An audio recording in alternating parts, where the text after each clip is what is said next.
Yesu Kristo uko yarari ejo n'uyu munsi niko akiri kandi niko azokwama bidashira. Abaheburayo 13:8. Ikete rizunguruka nimero 25 Ruhuhuma mu 1981. Ndabaramukije bivuye ku mutima mu izina ry'igiciro ry'umwami Yesu Kristo n'aya majambo yo mu vyahishuro Yohana igice 5:12. Basemerera n'ijwi rirenga bati umwagazi wishwe abereye guhabwa ububasha n'ubutunzi n'ubwenge n'inkomezi n'icubahiro n'ubwiza n'amashimwe. Umucunguzi wacu wenyene niwe yari abereye kwakira igitabo c'ibanga ngo amatanure ibikimatanije ndwi ngo ahishure ivyanditswemo. We nk'umucunguzi yashoboje abacunguwe kuba ababereye kumuzanira icubahiro n'amashimwe. Ni kubw'urukundo yabakunze yabashoboje igikorwa co kubabohora, kandi ku musaraba igorogota yahariye ikiguzi c'igiciro kinini. Yohana yabonye muri Mwemu ingene igihe umwagazi yabira igitabo abatama 24 bapfukamye imbere yiwe. Umwe wese yari afise inanga n'igikombe c'izahabu cuzuye imibavu ariyo masengesho y'abera. Uko niko hegeranywa amasengesho abera badogiriza Imana. Inanga zishushanya indirimbo z'intsinzi n'amashimwe vyamaze kuririmbwa muri kiriya gihe kandi bizoririmbwa n'umugeni niyamara kuzamurwa. Kandi baririmba indirimbo nsha bavuga bati urabereye kwakira igitabo no kugurura ibikimatanije, kuko wakerewe ugacungurira Imana kubw'amaraso yawe abantu bo mu miryango yose yo kw'isi, bo mu ndimi zose, mu bwoko bwose no mu mahanga yose. Yohana yagiriwe amahirwe menshi yo kubona ibyo byose muri Mwemu, kandi natwe twabihawemwo umugabane munini, kuko mu gihe gito tuzobibamo. Umuntu mu buryo buramvuye yitwararitse ubutumwa bw'iherezo arazi ko ibimatanijwe vyamatanuwe mu mwaka w'1933 kandi vyari vyabanje kumenyeshwa imbere y'igihe. Abo bose Imana yageneye umuzuko wa mbere bafise umugabane mu vyo umwami yabahishuriye mu bimatanijwe, kuko bumviriza bagavye amajambo y'Imana kandi bakayizera. Abaturanijwe bashira mu mutima ico Mwemu amenyesha amashengero. Ni umukuku w'umushuzo kandi barashikamye mu kuri kwahishuwe mu ijambo ry'Imana. Wabahinduye ubwami n'abaherezi b'Imana yacu kandi bazoganza kw'isi. Muri uno murongo intumbero nyamukuru y'umuhamagaro w'abizera uravuzwe neza. Mu gihe cyo guheraheza kw'inzira z'Imana kubw'agakiza, ivyaremwe byose biracarindiriye ugucungurwa, navyo bizokwifatanya mu majwi yo kuririmba mu mashimwe, bizosemerera n'inkomezi biti wewe wenyene o mwami, ni wewe ubereye guhabwa amashimwe n'ivyubahiro, ubwiza no gusengwa. Urabereye o mwami. Ukundi gusha Mwene Data Branham yaravuze intambwe zitandukanye zo mu bukozi bwiwe. Atagukekeranya, intambwe ya nyuma yahawe n'Imana yatanguranye no kugurura ibimatanijwe ndwi. Imbere yaho gato, itariki ya mbere y'ukwezi kwa kane mu 1932 yaravuze mu butumwa ugushira mu bubiko ivyo kurya. Ati uko rero niko nibuka indoto nagize nta gihe kirashira. Mwizo ndoto nategerezwa gushira mu bibiko ivyo kurya mu rushengero. Mu butumwa yavuze itariki 30 z'ukwezi kwa 12 mu mwaka w'1932 akoresha amajambo nyene yari yakoresheje ku vyanje itariki 3 z'ukwa 12 mu mwaka w'1932. Ubu ivyo kurya umugeni ntaraba agahore, ariko umukwe we aratunganye. Umugeni ntaratungana. Ivyo kurya bizotangwa si ivyo kurya by'umubiri, ni ivyo kurya by'Imwemu, ibyo mumaze kuba mwaramaze kandi mukibandanya kuronka. Nk'uko tubizi, umwami yamweretse ibifungurwa bisanzwe, gutyo amuha iciyumviro c'ivyo ari ibyo kurya vy'impwemu. Ku mpera y'ikimatanije c'indwi, mu kubishira mu ngiro, yaseruye kino ciyumviro mu isengesho ati: ndagusavye uzofashe mwene data umuvugabutumwa Neville mwami, umwuzuze inkomezi kandi umuhe ubwenge bukenewe, azoshobore kugaburira imyagazi y'Imana bino byo kurya bimaze gushigwa mu bubiko. Mu kugurura ibimatanije ndwi, niho hatangura kuziganywa ibyo kurya by'impwemu by'umugenyi bijanye no guhishura amabanga y'Imana yari yaranyegejwe kugeza kijya gihe. Hariho kandi ibindi bintu Mwene Data Branham atari bwabone kugeza kijya gihe, kuko nawe ubwiwe byose ntiyavyerekewe rimwe. Mu butumwa yavuze inkomi 10 itariki ya 11 z'ukwezi kwa 12 mu mwaka wa 1960, yatangaje ko ugendera ku ifarasi yera mu vyesho Yohana igice ca 6 ko yari impwemu yera yari yaje kunesha. Ariko igihe ikimatanijwe ca mbere cugurugwa, yamenye ko uwo yicaye ku ifarasi yera ari Antikristo, ko ari we agendera ku mafarasi ane agenda uko agenda yegera imbere. Itariki 18 z'ukwezi kwa 3 mu mwaka wa 1963, igihe Mwene Data Branham yavuga ku kimatanijwe ca mbere, yaratuye aciye bugufi ibi ati: nari gukora ikosa riteye ubwoba iyo uno munsi nk'igihe ca sasita y'umurango mpwemu yera ataza mu cumba nari ndimwo akankosora mu ciyumviro nari mfise ngo ndacandike nze kukizana. Niba umuhanuzi nk'uyu yemejwe, umuntu w'Imana yategerezwa kwemera gukosorwa n'umwami kugira ngo ubwiwe ntagaragaze ko atananirwa. None bimeze bite kuri twebwe? Buno nyene inyuma y'ivyo yaciye akora rino tangazo ati: ariko nk'uko ari vy'ukuri ko mpagaze hano kuri uyu mugoroba, ndababwira yuko nabironse uno munsi bikiri bitoto, ndabihawe n'umwami ashobora byose. Mu gihe umuhanuzi ahawe uguhishurirwa na mpwemu gutumbereye kuvuye ku Mana, tuba dufise ico umwami atangaje, kandi abana b'Imana bose bazokumviriza bagavye kandi bafise ukubaha cane. Mu butumwa bwo ku itariki ya 21 ukwezi kwa 2 ku bijanye no kwabirana no kwahukana, yaravuze ati: ivyo ntavyo nari bwamenye gushitsa mu minsi mike iheze. Neza neza yari afise imirongo imwe ya Bibiliya nk'iyo natwe dusoma, kandi yari afise ubumenyi kuri ivyo nk'ubwo natwe dufise. Buno nyene yaciye yongera aravuga kugira asigura ivyo ati: ibi ntivyari bwahishurwe kuko ibimatanijwe bitari bwugurugwe. Dutegerezwa kwiyubara, ntitunyegeze imvugo itumoye y'ijambo ry'Imana ryahishuwe mu buryo turyongerako ivyacu. Igipfu gusa nico cibaza ko caronse uburyo bwaco bwo kubona iyo kivuganye n'Imana, ariko kiba kiriko gitanga ivyumviro vyacu. Mbere no mu gihe ikintu coboneka ko gihuje na Bibiliya mu buryo bw'inyuguti, kikaba kizanywe uko nyene, ikibazo kigaruka ni ukumenya niba ico kintu gihuje n'ijambo ryahishuwe be no kugomba kw'Imana. Ariko rero umuntu yamenye ko habonetse hagati yacu umuhanuzi w'ukuri w'Imana, uwo azokwicisha bugufi munsi y'ikiganza c'Imana, kandi azokwakira ubumenyi n'inyigisho yazanye ateko abishimire Imana. Mwene Data Branham imisi yose yararongorwa mu ijambo no mu kugomba kw'Imana, kandi natwe yabiduhaye ko umugabane. Bigaragara rero ko muri kahise k'ishengero abantu bahambaye b'Imana mu buzima bwabo bwose barondera ukuri nubwo baba bamaze kwakirwa n'umuco muke w'ijambo ry'Imana. Ikibabaje, abantu baritiranya ubumenyi n'ukuri kwa Bibiliya.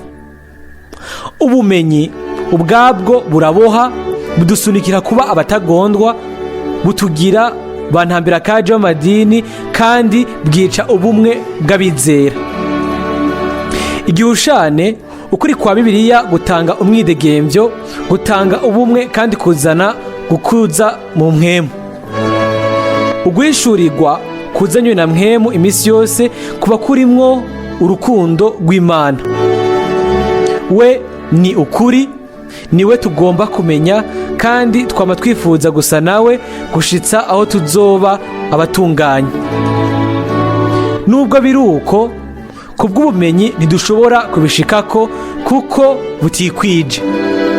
Ugutunganywa rwose biba kubazanywe ku gutunganywa rwose. Ibyagiye bishika bidasanzwe. Mu kwezi kwa 11 mu mwaka w'1980, igihe cyo kugenderera ko ku rwego rwo hejuru kwa Vatikano mu gihugu c'Ubudagi bwunze ubumwe, amajwi atandukanye y'abanyamadini yarumvikanye ku mugaragaro. Ijambo ubugorozi niyo ryari ku rutonde rw'ibivugwa. Hagaragaye ikirere c'impwemu gikomeye, hakoreshejwe imirongo ya Bibiliya yaba iyikwiriye canke idakwiriye. Bashobora kwifatira isinzi ry'abitirira Kristo mbere hamwe n'abanyepolitiki. Ibinezaneza vy'igugu ry'abantu vyatwibukije kahise ka vuba kataribagirwa na benshi muri twebwe.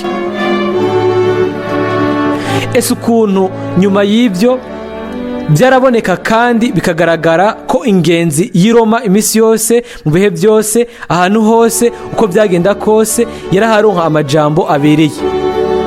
Bose baramushimagiza hama bakanyura ku gikombe ciwe. Abisi bose barataye uburongozi nyabwo. Ibintu byinshi byovuzwe kuri ivyo mu buryo bw'ubuhanuzi. Kandi aba kwisi bose bazogisenga, abo amazina yabo atanditswe mu gitabo c'umwagazi yakerewe uhereye ku kuremwa kw'isi. Desho Yohana 13:8. Inyuma y'intambara ya kabiri y'isi yose twarabonye ikanguro mu bihugu byinshi, na cyane cyane muri Afrika no muri Aziya baragwaniye ukwikukira kwabo. Haraheze igihe gito ibintu byarimutse byinjira mu madini. Khomeini uwaba mu buhungiro yarekuye uburake bwa Isilamu amaze gutembagaza ubutegetsi, akwegera igihugu cose gucibwa n'amahanga. Inkurikizi nuko ako gace ko mu kigobe ca Persike kahindutse ikibazo kandi ariho hari ubutunzi bw'ibitoro.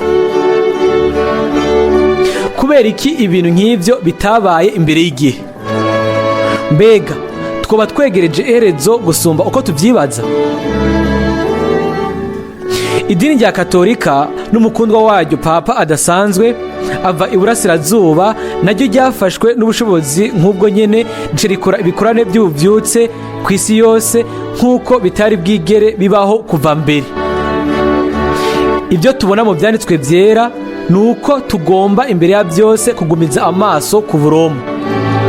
Daniyeli yabonye ibikoko bine byagereranywa n'ubwami bune bw'isi bwagira buze burakurakurana. Daniyeli igice c'indwi guhera ku murongo wa 1 gushika ku 8.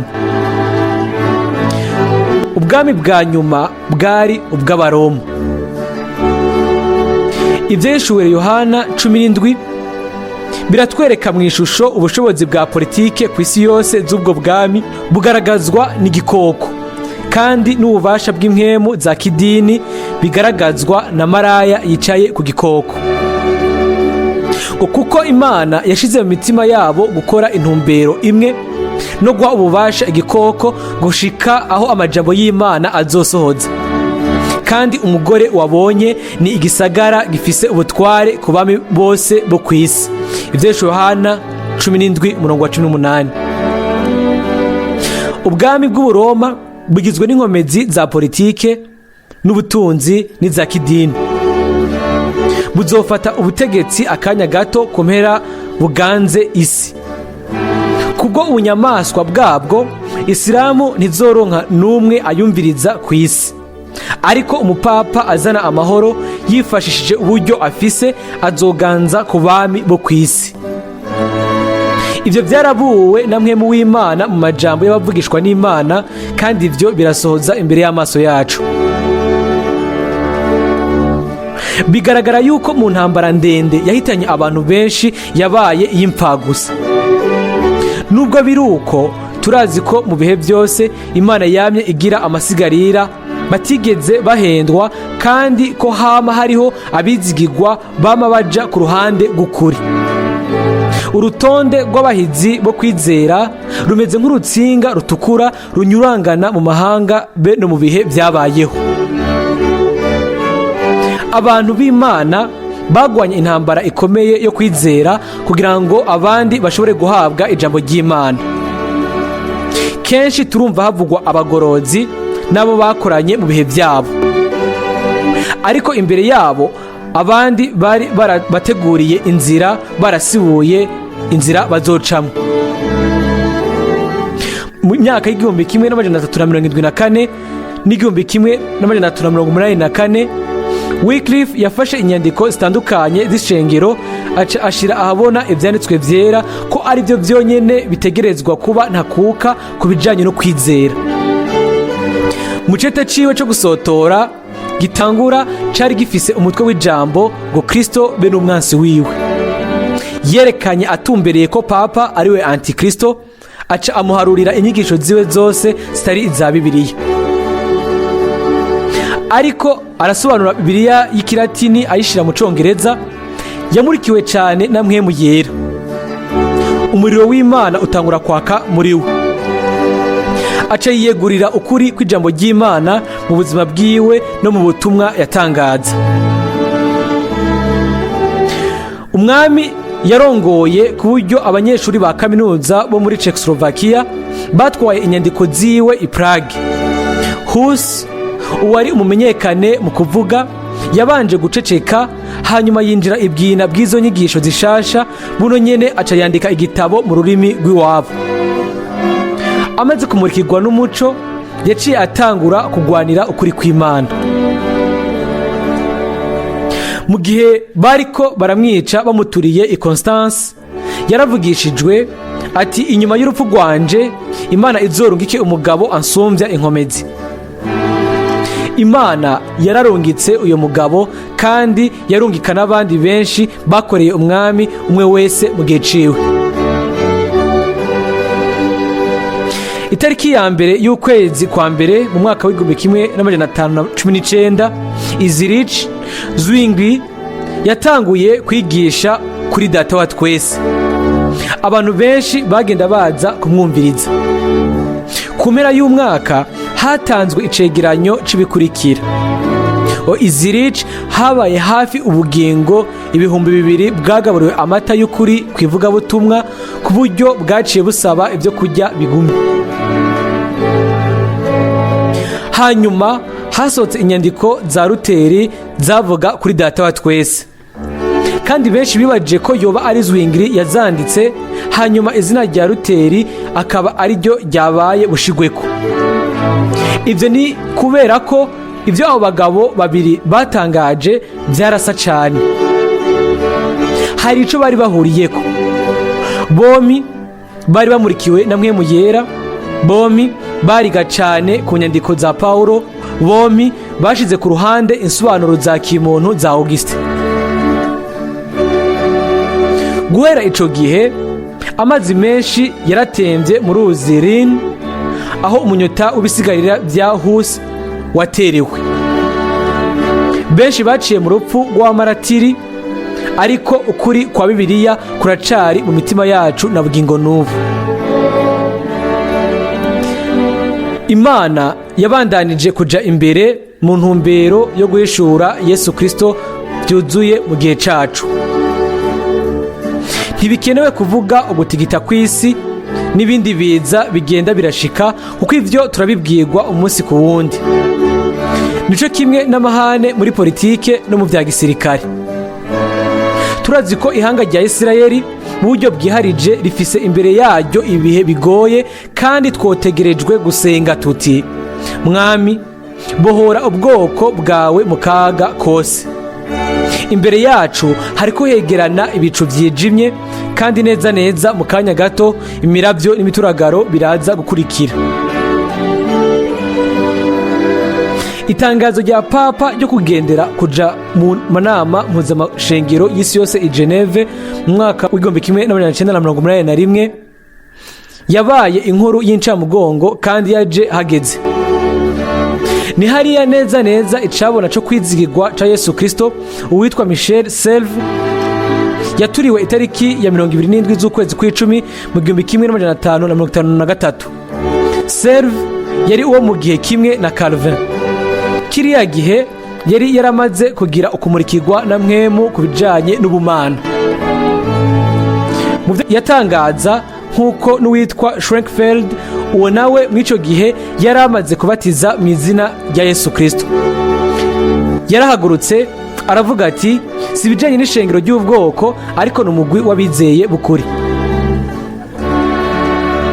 Ico gihugu caragorowe vy'ibwina, uno munsi casubiye kugwa mu koshwa n'uburomo biciye mu nama mpuzamakungu y'amadini afise icicaro i Geneve. Carivanze mu bijanye no guhuza imyizerere no kwiyunga kwayo. Itegurwa ry'ivyo ryabaye intambwe ku yindi. Ibuzwa ry'urwego rw'abajesuite ryarakuweho, inzira yo kwemera papa yarateguwe. Ubu bose baramupfukamira, bose baramwunamira bakamushima. Iyo twibutse ko amadini yose y'abaporoti n'ayidegembya gushitsa ku ya Pentekoti baserukiwe muri iryo shirahamwe mpuzamakungu y'amadini kandi ku bw'ivyo bakaronka ikimenyetso c'igikoko, birababaje biteye agahinda. Ubugingo bwinshi ataco buzi bwaguye muri uwo mutego. Imana itugire ubuntu kugira ngo amasigarira atapfukamiye Bayali batatambiye inyana ya zahabu bashobore guhamagagwa basohoke bave i Babuloni. Turabona ingene ubukozi bwa mwene data Branham ari nkenerwa cane kandi ko ari kamaro kadasubirizwa ku butumwa bw'igihe cerezo kubizera bukuri. Turashimira Imana yacu ko biciye kuri ubwo butumwa yaraduhaye umuco ukenewe w'ukuri mwa bino bihe vya nyuma. Bihimbara Imana ko mu Suisse aho mwene data Branham yakoreshejwe mu bukozi bwiwe ubushobozi bwinshi bushobore kuhagwira. Turasengera ivyo, turizera ko umwami azofasha bigashoboka bihuye no kugomba kwiwe. Yesu uwabambwe. Agakiza kacu ntigashingiye ku myizerere canke ku nyigisho, ariko kava gusa mu gikorwa cyo kubohora casohojwe n'umwami Yesu Kristo umwana w'Imana. Hariho abantu bo mu isezerano rya kera bazoba bari mu bwiza nubwo ubumenyi bwabo bwari butandukanye akatari gato, ivyo kuko bari bizeye n'imitima yabo yose ko ukubohoka kwabo n'agakiza kabo byari muri Mesiya. Nico catumye bava mu rupfu binjira mu bugingo. Yohana 5:24.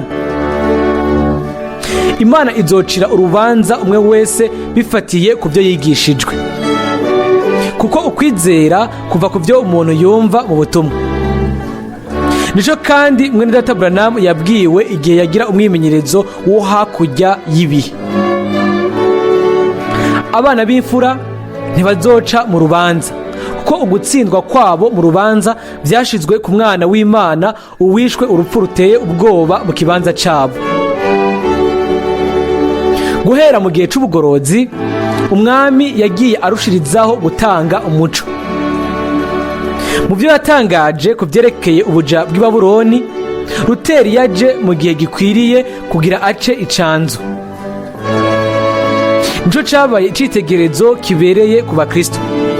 Yasubije ku giterekwa kw'amatara ukuri kwa Bibiliya. Yamara inzira igana mu butumwa bwiza bwuzuye hamwe no mu nyigisho z'intumwa niho yari igitangura. Muri ico gihe hasabwa gusa kwizera Yesu Kristo ugatega ugutwi ubutumwa bwo gutsindanishirizwa. Nubwo biri uko tubayeho mu kindi gihe, tubayeho mu gihe cyo kugarurirwa byose ibyo Imana yavugiye mu kanwa k'abavugishwa nayo bera atari abagorozi. Guhera ku ntango, ibyakozwe n'intumwa 3:21. Nico gituma Imana yarungitse muri kino gihe umuhanuzi atari umugorozi. Ariko rero ntidushobora gusuzugura intango ya kiriya gihe. Ni ivy'ukuri ko ibintu byinshi byigishwa kandi byavugwa bimeze nk'aho byotwumiza. Abagabo bakomeye b'Imana ntibari bwaronke umuco ku bintu byinshi, ariko baguma munsi y'ubuntu kandi banezerererwa agakiza muri Yesu Kristo. Ntituzocirwa urubanza bifatiye ku bumenyi bwacu canke ubw'abandi, ariko hisunzwe amategeko y'Umwami Imana yatangajwe hano ku isi. Abakiriye ubuntu bw'Imana ibihe byose barabohorwa bagashimika ku gikorwa c'ubucunguzi cuzuye cahirahejwe. Baranezerererwa ubushizi bw'amanga bari bafise muri Yesu Kristo, umwana w'Imana umwe yabahongeye amakosa akabaharira ibyaha.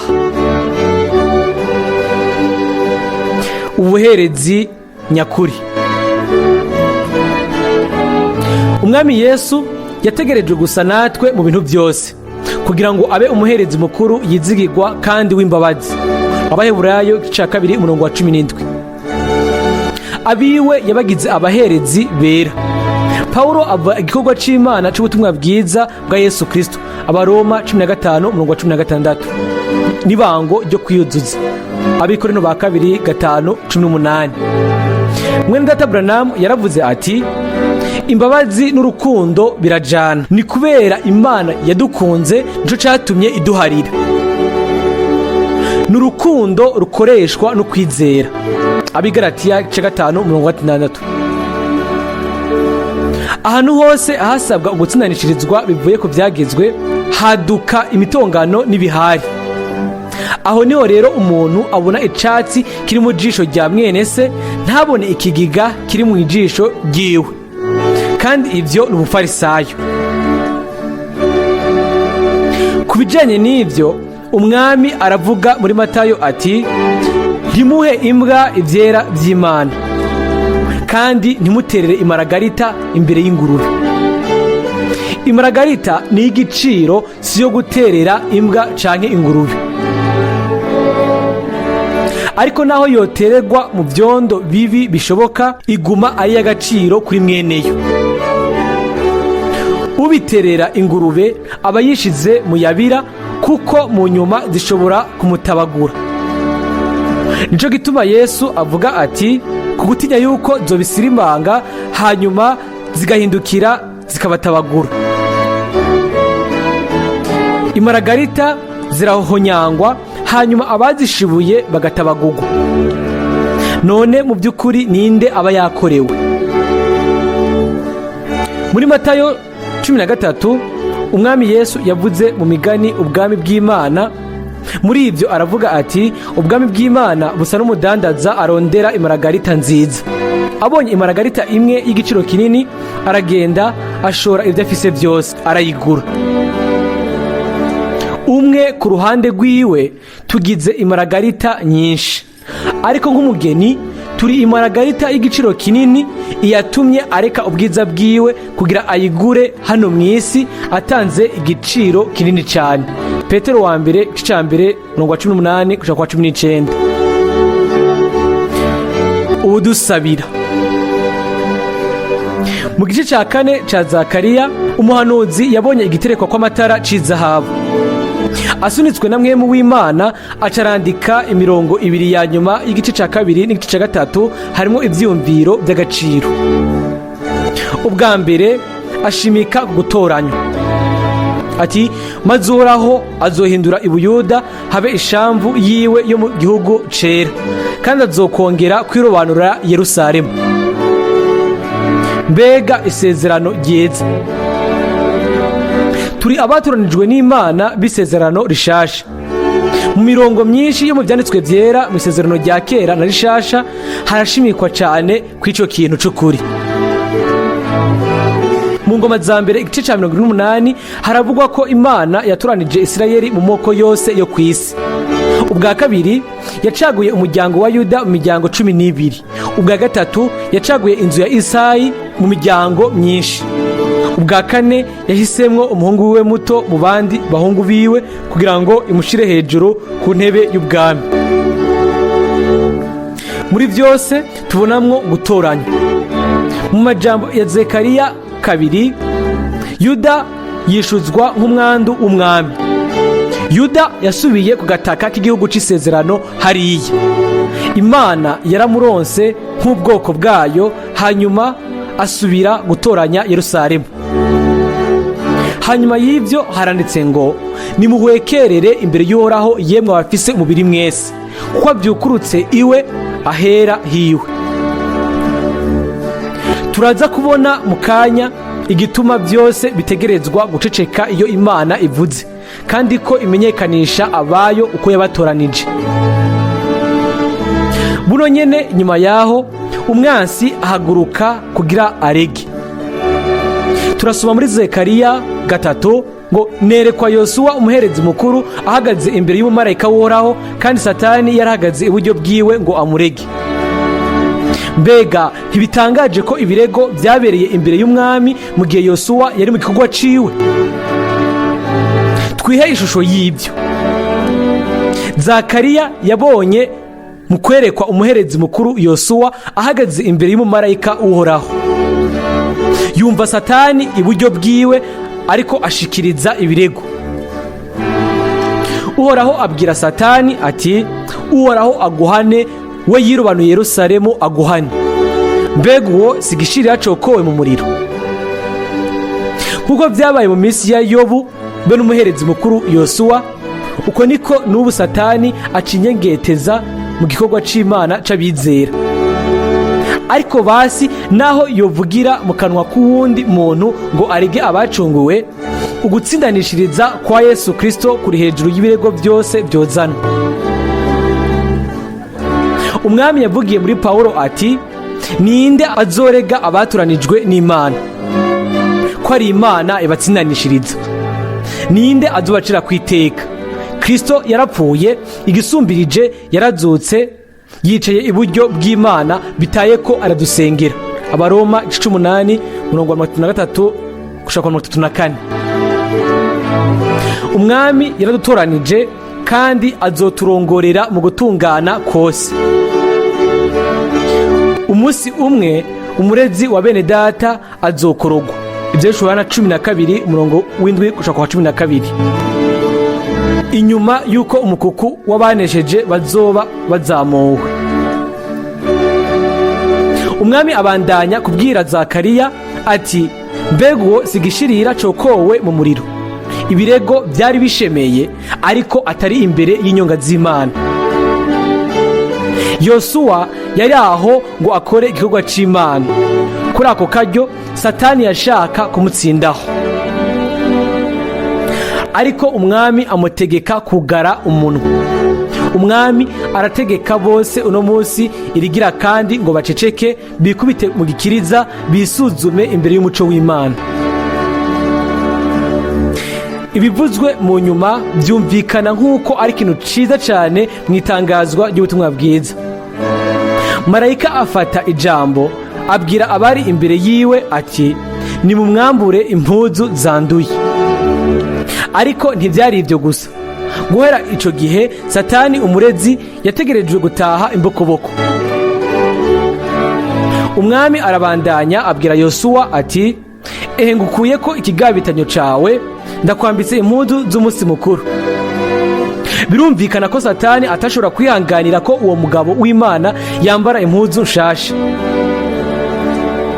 Bihuye n'ijambo ry'Imana, umwami azokwironkera ishengero ritagira agasembwa, ritagira umunkanyari, bogejwe n'amaraso y'umwagazi, bambaye impuzu zera zo kugororoka Imana yaduhaye. Iyo niyo mpuzu y'umugeni. Nivyo biravugwa ko Miriyamu nawe yahindutse umwerasi nka Sheregi, ariko kubw'imibembe. Nawe ntiyacecetse, kandi kubw'ivyo yahagurukije mu bwoko bwose kugarariza Mose. uguharura 12:10. Uno munsi benshi bafise umwerasi kuko Miriyamu yarari, ariko hariho umugwi w'abaherezi bavugana n'Imana, bavugira ubwoko, bafise amaraso y'umwagazi imbere y'amaso yabo, baraba igorogota. Ni umukuku w'abacunguwe, nibo bambaye impuzu zicibibatsi zera, kandi twifuza kuba muri uwo mukuku. Imana ishaka ko duceceka aho yahoze, hanyuma tuvuge ibyo yavuze. Paulo asunitswe na Mwene yera ategeka abagore guceceka, ati nk'uko biri mu mashengero yose y'abera, abagore bacereze mu makoraniro kuko batemerewe kuvugirayo, ariko bubahe nk'uko ibyagezwe bivuga. Iri ni rimwe muri ukunikoraho agize mu ijambo ryiwe. Ntibabujijwe gusenga canke kuvugishwa n'Imana. Bashiki bacu bose ntibari bakwiriye kumenya ko Mwene Branham nk'umuhanuzi w'Imana muri kino gihe yategerejwe kuvuga ibyo nyene ku by'uburinganire mu gateka no kwishirira no kwizana. Si kubwo kwinezereza yabivuze, ariko yasunitswe n'iyerekwa no guhumekerwa na Mwene yera kwamugumako. Yabikoze kubw'urukundo, ivyo mu kwitanga no kubw'ibango ryiwe kugira ngo afashe abandi. Mbega twoba twifuza kuba kumwe n'Imana, ntitube abavugira umurezi? Umuntu iyo asabira abandi by'ukuri aba akora igikorwa c'ubuherezi, niwe aba ari kumwe n'Imana yo izoshitsa umugambi w'agakiza. Ubutumwa bwiza bw'ubwami.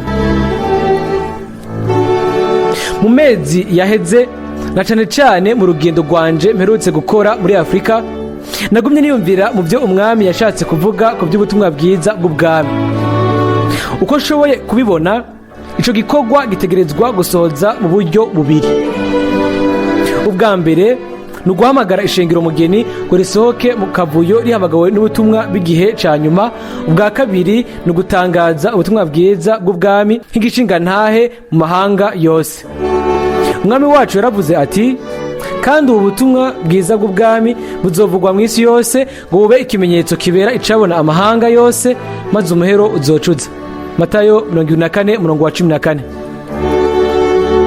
Ntihanditswe ko ari ubutumwa bwiza bwo gukiza ingwara n'agakiza, ariko ni ubutumwa bwiza bw'ubwami buzotegerezwa kuvugwa nk'igishinga ntahe. Ibyo ni Yohana 14:16. Mbona umumarayika aguruka yatiriye ijuru, afise ubutumwa bwiza buhoraho ngo atangarize ababa ku isi bose, amahanga yose, imiryango yose, indimi zose n'amoko yose. Mw'ijuru niho hatangarizwa ibibera ku isi. Ivyo vyerekana ko ivyo bishika mu bihe vya nyuma. Si ubutumwa bwiza havugwamwo cane cane ivyo gukiza ingwara n'agakiza gusa, ariko n'ubutumwa bwiza bw'ubwami bw'Imana, aho muri rusange hatangazwa imigambi y'Imana no kuvuga ugutangaza no kwerekana neza imigambi yose y'agakiza. Muri kino gihe umuvugabutumwa wese aravuga ubutumwa bwiza muri gahunda ziwe, apfa ivyo ashizemwo nk'uko bimuhimbara. Mu kuzana igice c'ubuhanuzi mu butumwa, hari hakenewe cyane ubukozi bw'umuhanuzi, kandi kugira ngo tuvurigwe ibizoba muri kazoza, hari hakenewe ijisho rikaze ry'inkukuma.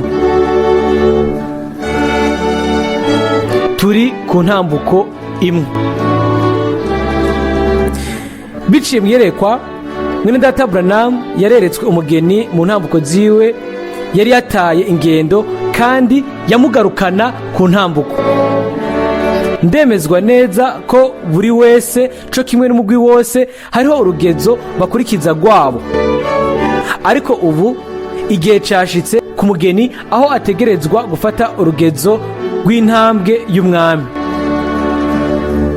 Mu ntango z'umwaka waheze, umwami yari yashize ku mutima gutangaza ubutumwa bwa Mwene Branham bwo yavugiye i Jeffersonville inyuma yo kugurwa imatanije ndwi.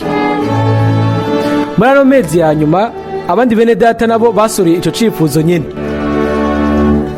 Abene data bose bafise ico bajejwe baratahuye aho dusubira.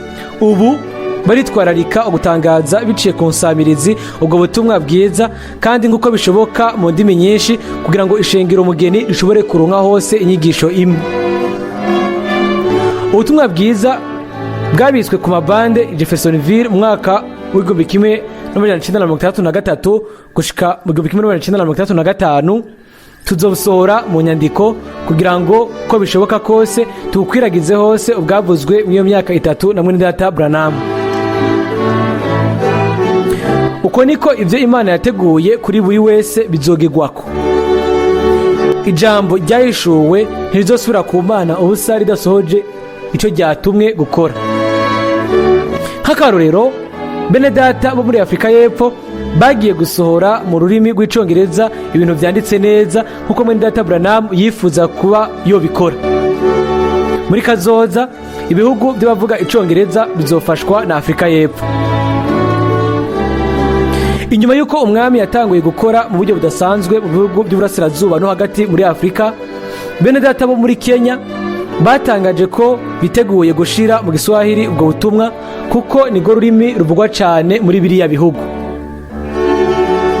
Hamwe n'ubufasha bw'Imana tuzokwitwararika imitwaro y'ibijanye n'ico gikorwa mu gihe ibijanye no gusohora ibitabo bizofatwa mu ntoke nabo muri Afrika y'Epfo. Kubijanye n'ivyo nibivugwe mu buryo bufoboye ko ari Mwene Data Branham kandi atawundi yahawe igikorwa kugira ategure kugaruka kwa Yesu Kristo. Wenyine aravuga ibi kuvyerekeye ubutumwa ati muri buno butumwa niho hari ukwizera ko kuzamurwa. Rero si mu byo uyundi Mwene Data avuga nk'ubutumwa, ariko ivyo ubutumwa bw'ubuhanuzi bwahumetswe n'Imana niho hari ibyo dukeneye kugira dutegurwe gushika kuguhindurwa kw'imibiri n'izamurwa. Nico gituma bidakenewe ko hagira uwusobanura uko abyumva ijambo ryavuzwe na Mwene Data Branham. Hari intumwa imwe n'ubutumwa bumwe. Uwushaka kuronka ubw'inkomoko ategerezwa kumviriza ubutumwa bwa Mwene Data Branham.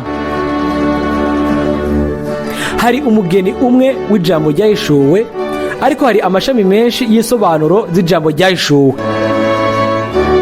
Kubw'ubugingo buri mu mugeni, amabanga yose ari mu butumwa, ibimatanijwe, imituragaro hamwe n'ibindi byose. Ubwo bugingo bushika mu buruhukiro mu Mana. Biratwengeje ko tubona ahaguruka abene data bibaza yuko tutizeye ivyabo tutazoshika kwizamurwa.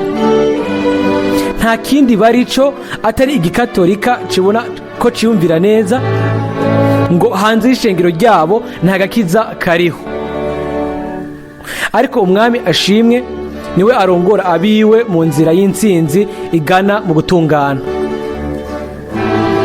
Ndashimiye bivuye ku mutima abafasha mu gukwiragiza ku nsamirizi ubutumwa bw'Imana, yaba abasengera ico gikorwa, abatanga ifashanyo n'abitanga ukundi kose.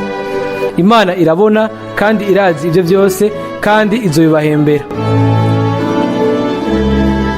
Nkuko tuvyumva hose, ubutumwa bwa Mwene Data Branham bwabereye umugisha abantu benshi muri kino gihe.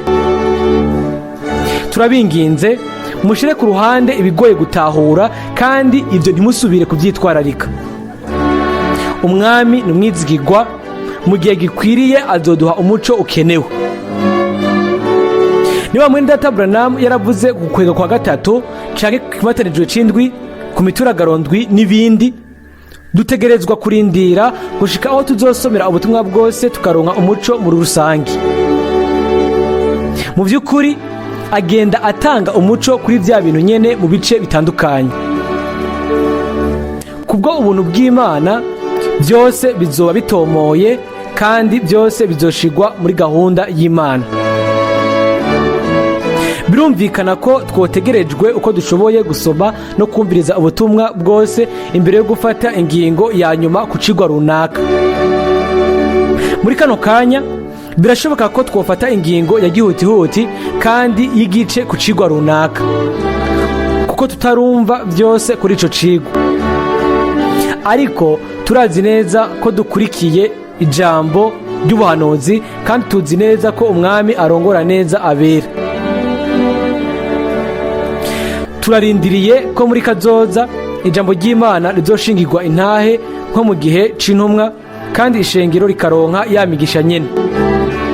Turagomba kwirekura tukabohwa n'Imana mu rukundo, dusengeranire twizere ko umwami atawe azohemukira n'umwe ku bamwizigiye bose. Kubw'umwaka w'igihumbi kimwe n'amajana icenda na mirongo umunani na rimwe nifurije umwe wese muri mwebwe bimwe bivuye ku mutima imigisha y'Imana n'ibintu vyiza byose bishobora kuva kuri we.